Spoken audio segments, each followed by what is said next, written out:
Hi friends, I am Nitin Paul. Today we are discussing about active methylene compounds. We know that the CH3 group that we will call methyl, and the CH2, if one more hydrogen is not there, then it is CH2, then it is called methylene.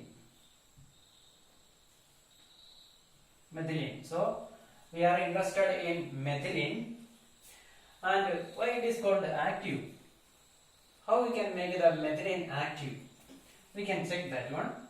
For example, we can have hydrogen, and this is actually the methylene, and we can introduce some groups on either side. Let us have some electron withdrawing groups.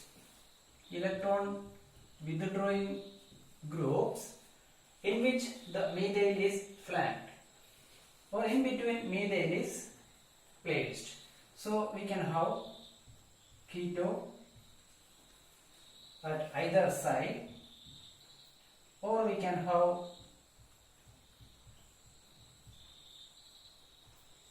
keto or cyano, both are electron withdrawing on either side, or even we can place two cyano groups on either side of this methyl group. Here it is methyl, this is methyl, and this is methyl. So the methyl group is flanked between two electron withdrawing groups. So how it will become active? If, as it is highly electron withdrawing groups, if it is easy for it to shift this carbon hydrogen bond towards this carbon, and thereby shifting this carbon oxygen double bond towards oxygen. That means this same possibility is in the other side also. Then here also the same possibility there. We can have this example C triple bond N. So if this proton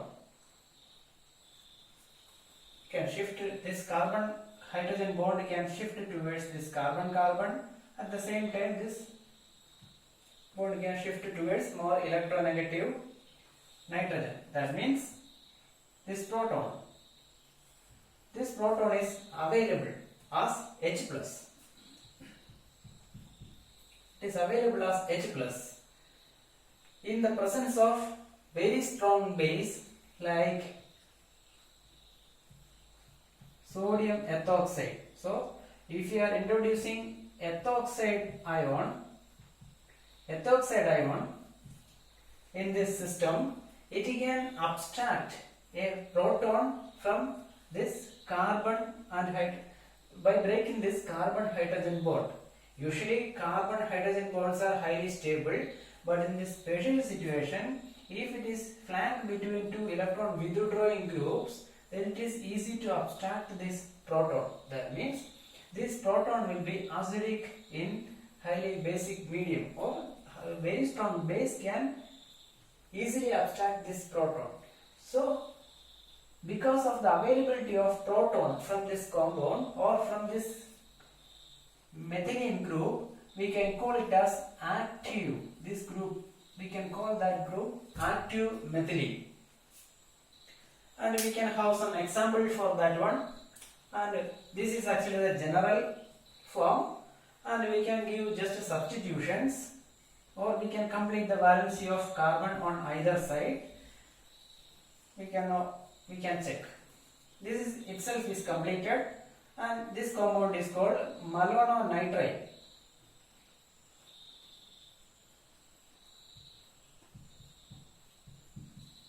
So malononitrile is an example for active methylene. Then another active methylene compounds are, we can have O, Et, C2H5. Okay. This is called ethyl cyanoacetate, CH3CO acetate. So ethyl cyanoacetate. Ethyl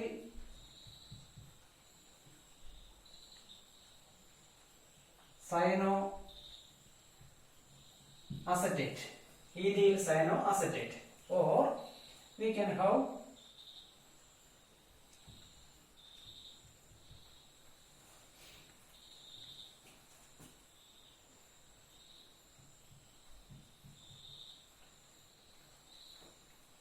CH2 COOH on either side, that is called malonic acid, and it is two positions of that ester is that acid is hydrolyzed or esterified.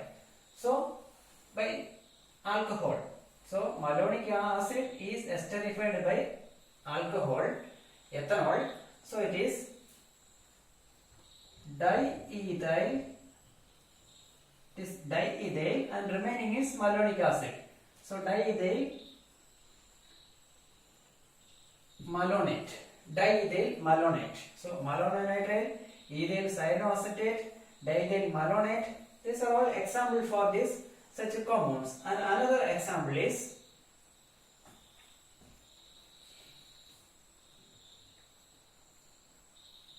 CH2 COOET, C double bond O, CH3. This is ethyl acetoacetate. So it is ethyl acetoacetate, or we can write it as ethyl acetoacetate, or simply we will call it as EAA, ethyl acetoacetate. These are examples for we can have so many other examples there, but these are general examples for active methylene compounds in which the methylene group is flanked between two electron withdrawing groups.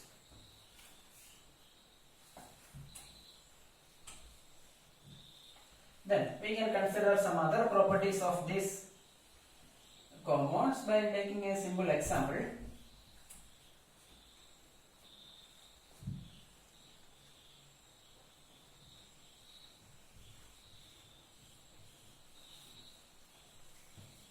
Ethyl acetoacetate, that can be taken as an example for our study.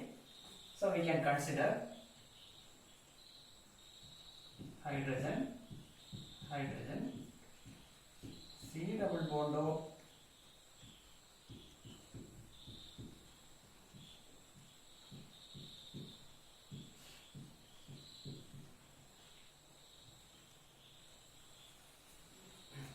ethyl acetoacetate is taken as example. Then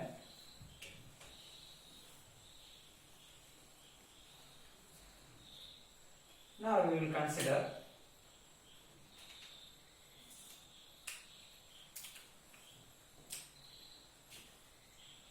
here in the presence of base, it is shifted here, it is shifting there. So another form is also possible for this compound, in which we can write it as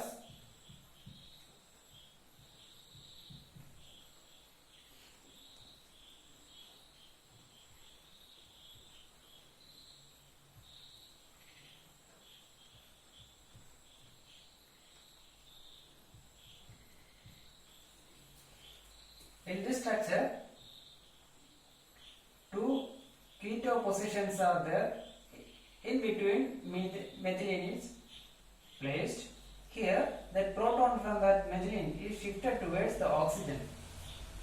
It is shifted towards oxygen. So the original structure is in between these two structures, and here the proton is shifted to other position.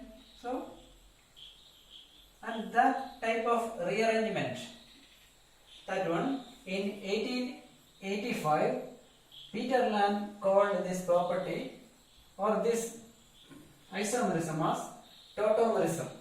So this is actually the keto form, and here it is the enol form.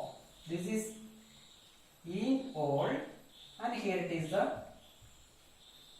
keto form. So this is an example for keto-enol tautomerism. This is the keto form of the compound, and here it is the enol form. So keto-enol tautomerism. It is one example for tautomeric forms. So many other tautomerisms are also possible. For example, if you are having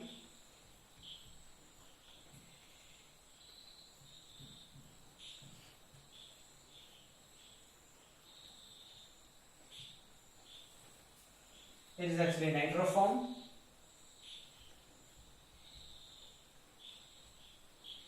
That means this proton can be shifted towards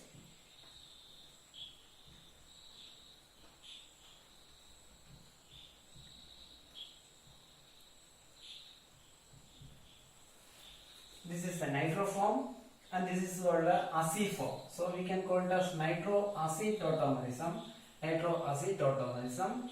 And another example is amido-imido. So we can have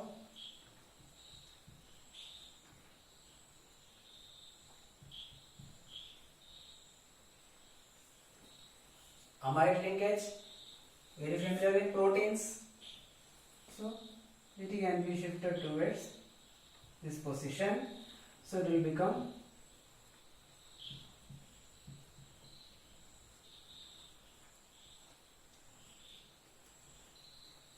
this is called imido form, and this is called amido form.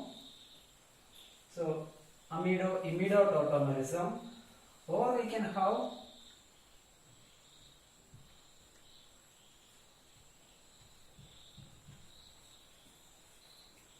this is called C double bond NOH. It is called oxide.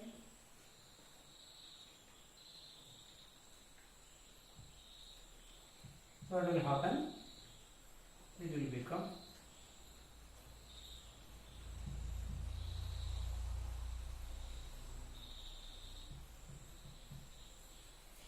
and it is called nitroso. It is actually nitroso group. So oxide nitroso. So here all one proton is very dynamically shifting. It is actually a dynamic rearrangement. So dynamically shifting between two different forms, and this type of movement it is called, and by the shifting of this proton, and we will get two different forms, and that peculiar characteristic property is called tautomerism. So we can have different examples for tautomerism, but today in this section we are only interested in keto-enol tautomerism. So other forms of tautomerisms are also there. Just for your understanding, I am writing that one. So keto-enol tautomerism. So here one more structure I can draw for this one, just a modified one.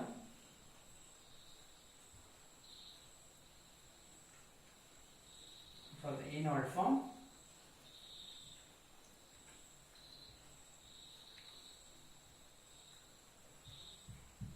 This is a enol form. This is the keto form. As there is a keto form here, and here is an alcohol here. Certainly, possibility of hydrogen bonding there. Possibility of hydrogen bonding is there. So, which one is more polar? Out of these two structures, which one is more polar? Which is more polar? Here, oxygen is electronegative, but from the electronegative oxygen, charge is shifted towards hydrogen. So, electron density is shifted towards hydrogen. So, here in this structure, the charge separation, that between electronegativity difference, charge will be separated between atoms based on electronegativity difference. Here this charge separation is somewhat reduced. So this is less polar, and here it is more polar.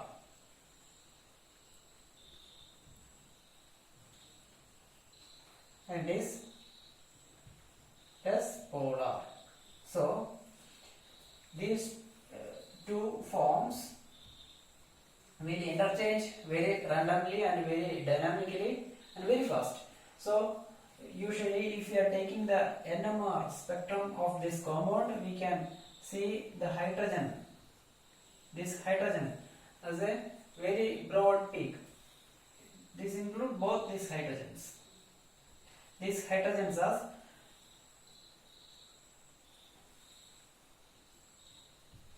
very broad peak, become very broad because of this random movement. The instrument is not able to resolve which is which. It is like the movement of the fan. If it is not switched on, we can count the number of leaves on the fan, 1, 2, 3. But once it is started moving, it will attain more and more speed. Then our resolution, our eyes may not be able to resolve which leaf where. So a similar situation will happen for the instrument also. It is not able to resolve which proton is which is because it is very randomly moving. So before the instrument checking or detecting that one, it is moving to the other position. So uncertainty in position is high. Okay, this is also an example for our uncertainty principle. We can prove that one. Then, so we can have a theta form and enol form. We check the polarity of both one, and what is the importance of this polarity? If something is less polar, it will be stabilized in non-polar solvent, which is more polar form will be stabilized in more polar solvent. So like dissolves like, or birds the same feathers will fly alike. Similarly we can say here, if you are using petroleum ether, if you are using pet ether, it is a non-polar solvent, non-polar form will predominate there. And if you are using polar solvent alcohol, a polar form will predominate. So that will help us to determine the course of reaction sometimes. Okay, we already know about theta form and enol form. Okay, then now we can check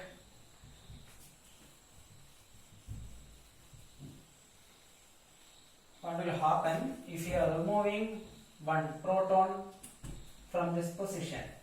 So with the help of base, strong base, we can abstract proton from this position. So what will happen? Once the proton is shifted from this position, proton gone, so the negative charge here, carbon acquiring a negative charge, because H plus is taken by a base. So it is called active. The position is reactive, active or reactive. So negative charge there, then what will happen? It can be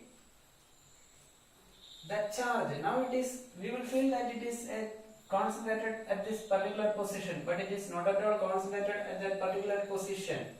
That charge, if the charge is concentrated at a position, it will not be stable. If the charge is distributed to the entire area, then the charge density will be reduced. So that is actually the concept of resonance.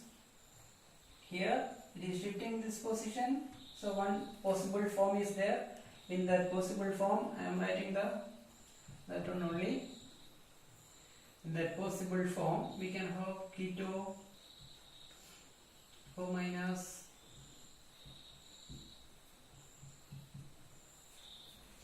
this is one possibility, and another possibility is it can shift it to the other position also. That is another possibility. You can shift it to the other position, so it will shift it this way. So what will happen? CH3 there, O minus,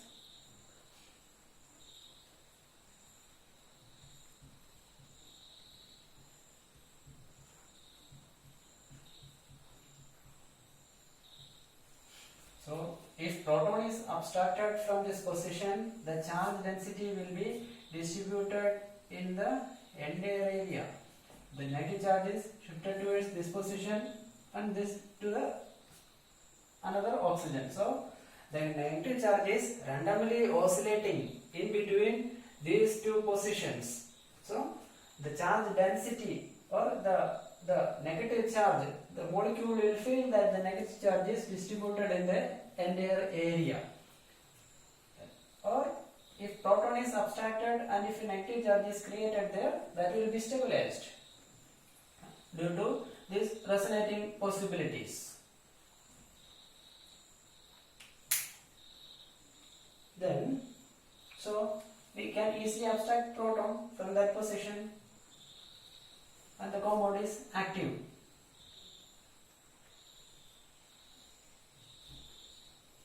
Then,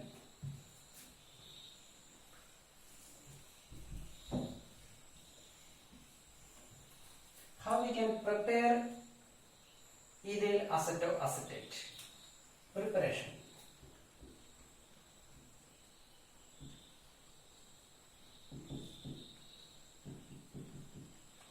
Preparation of ethyl acetoacetate. So it is usually prepared from ethyl acetate. So we can have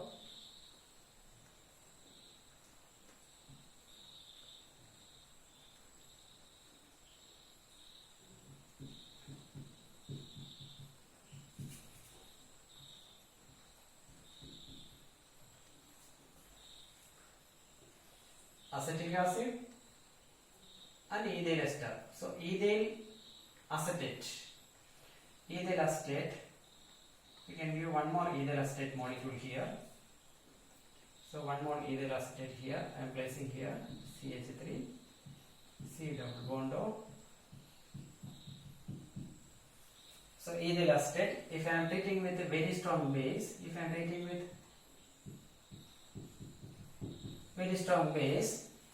so we can see that from this position one proton can be abstracted. So what will happen? It will become CH2, or this is actually the form, proton is abstracted there. So by this base, so that negative charge is stabilized like this. This is actually the form. So we can write it like this, negative. So how to form? Base abstracted a proton from this position. Earlier it was CH3. Base abstracted a proton from this position and the empty charge is shifted towards oxygen. So once the form is returning to the original position, what will happen? To shift it towards this one.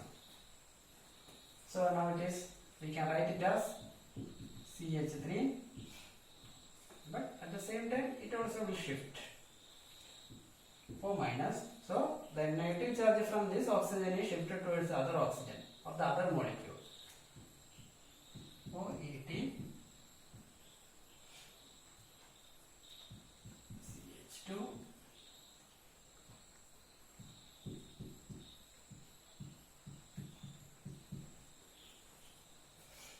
then in the next moment it will come back to the original position and this earth oxide will leave.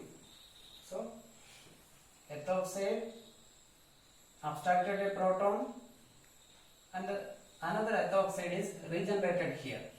Here this earth oxide abstracted a proton from this position and it will become ETOH minus ETOH, eliminated. Same time one earth oxide is regenerated. So what will happen? We can write the structure like this: CH3, C double bond O, CH2, C double bond O, OET. This is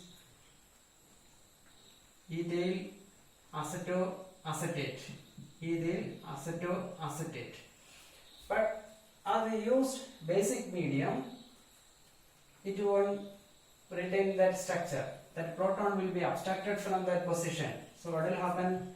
Originally it will appear like this. Proton will abstracted from that position, and that negative charge will be shifted like this or to the other position. So we can write it like this: shifting of negative charge. So it becomes double bond O minus. It will appear like this. So next step, we should add acid to the medium, H3O plus to the medium. If you are adding acid to the medium, it will regenerate its original structure as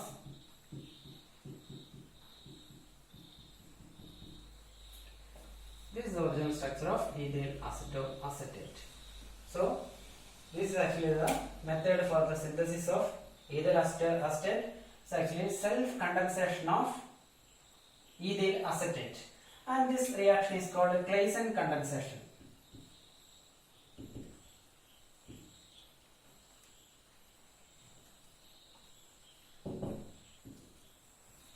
Claisen condensation, and that is used for the preparation of ethyl acetoacetate.